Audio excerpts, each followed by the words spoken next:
નમસ્કાર દર્શક મિત્રો, પાટવી ગુજરાતી ન્યૂઝમાં આપ સૌનું સ્વાગત છે।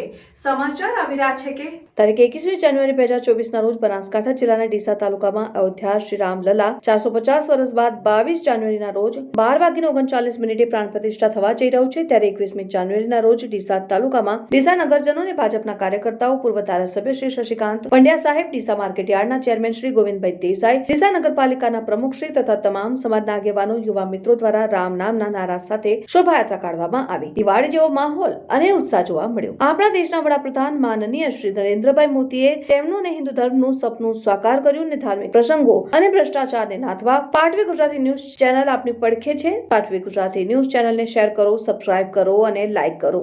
રિપોર્ટર વીરમા ભાઈ સુથાર, પાટવી ગુજરાતી ન્યૂઝ, બનાસકાંઠા।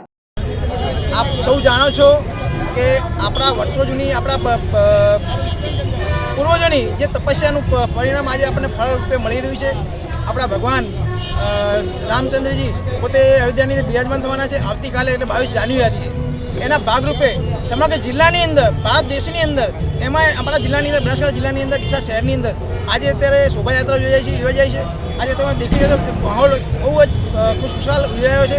એના જ ભાગરૂપે કાલે 22 જાન્યુઆરી જ્યારે ભગવાન બિરાજમાન થવાના છે, એટલે કાલે પણ શોભાયાત્રા યોજાવાની છે। આવી રીતે જ હર્ષોલ્લાસથી લોકો અત્યારે થનગની રહ્યા છે। જય શ્રી રામના નારા ચારે ગુંજાઈ રહ્યા છે। જય જય શ્રી રામ, જય જય શ્રી રામ, જય જય શ્રી રામ, જય જય શ્રી રામ।